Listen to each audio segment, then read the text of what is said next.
Today, we're going to go over 15 phrases in Japanese that are said to be very important for people to learn. So we're going to go over them and see if they are good or actually we don't need to know those.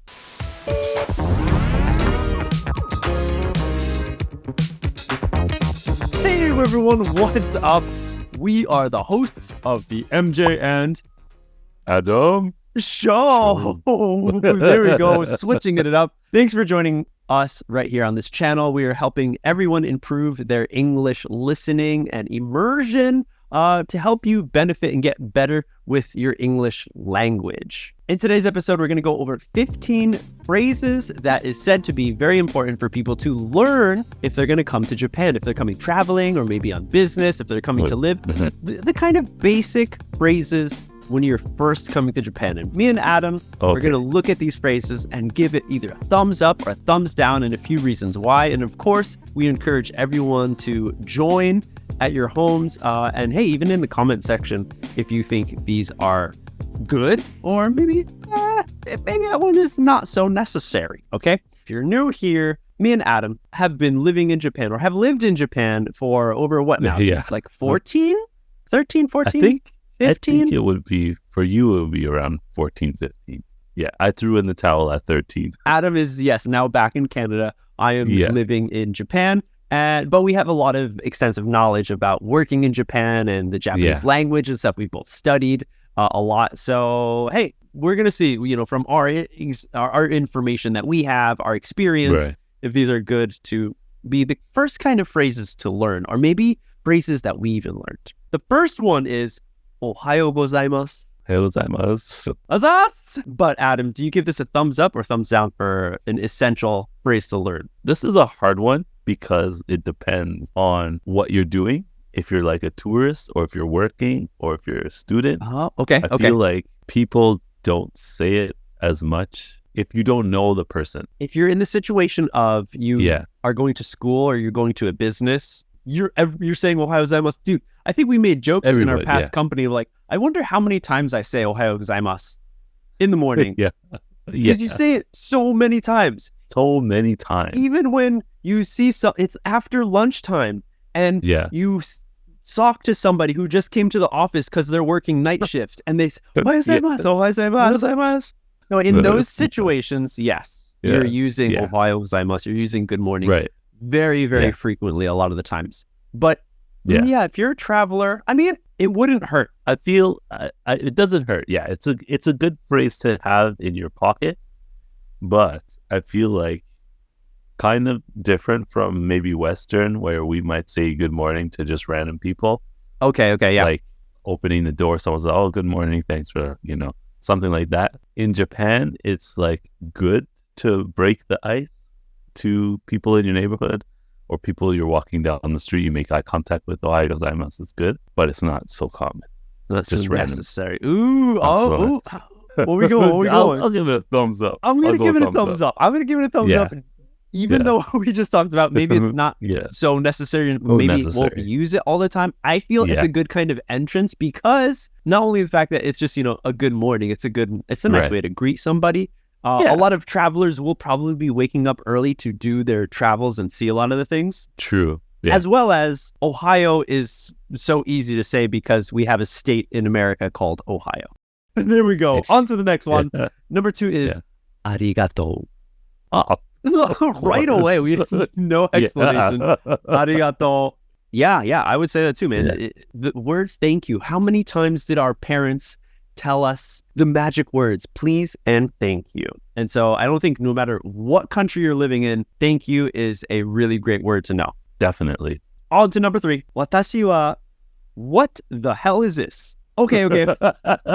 Thumbs down. Thumbs down right away. This is way too long if this is a phrase you have to learn at the very beginning, all right? Watashi wa hidori ryoko o shite imasu. No. Thumbs down. Thumbs down. It's too long. There's a lot of good words in there, but it doesn't pertain to everyone. Is everyone traveling alone to Japan? No. This could also be a dangerous point. People talk about Japan is really safe. There can be a few, sagis out there, scams. Yeah, Someone true.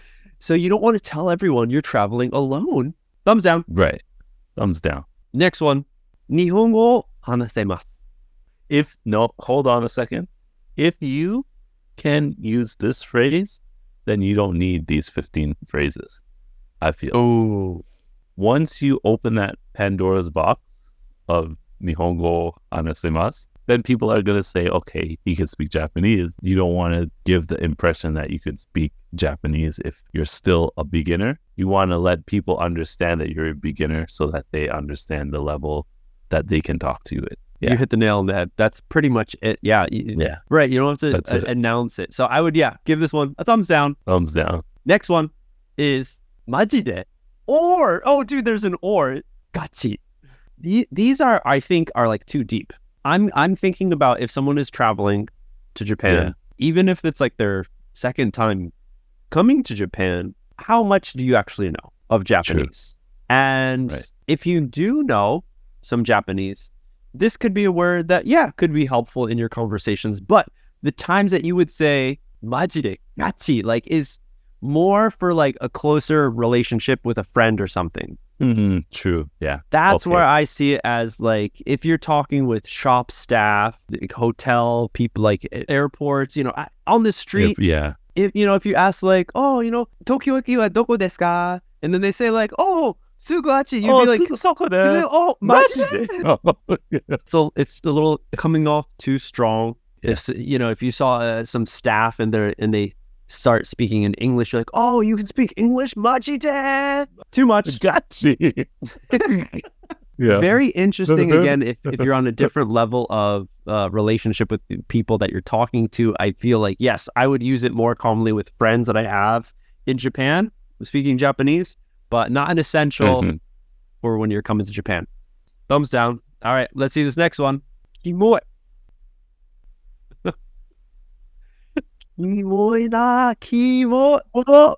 Okay, now this might be a phrase that you hear locals use if you're coming to Japan, but you do not need to know kimoi because you don't want to be using this pretty much, right? It's really negative too. It's not like something it's not really polite. It's not like... Yes. It's something pretty rude. that you would say. It's pretty rude. Like, it comes off as rude. If you see something that's gross, I mean, like, usually they say it for something that's like gross. Like, Adam, here, let me bring you to this really nice monja place. Monja, monja. You don't like it. Oh, kimoi.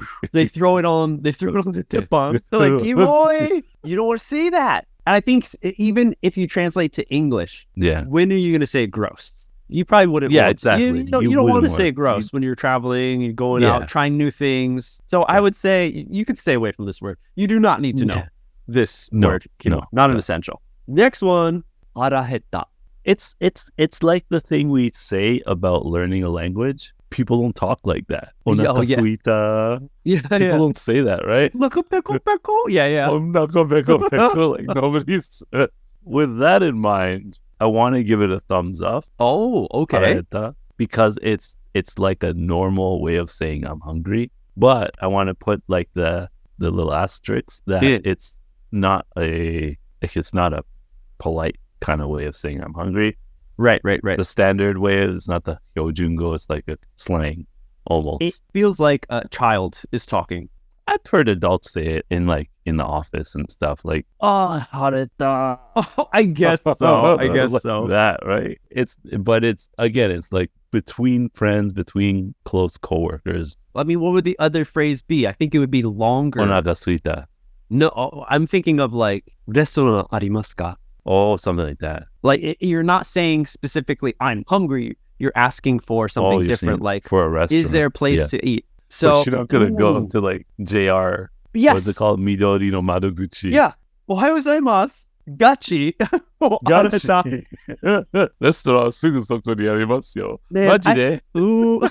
This is a tough one. I don't want to, but I'm going to give it a thumbs up because when you're traveling, when you're going out, you do need food and you do need to eat. And this would be a way to save you. The whole conversation.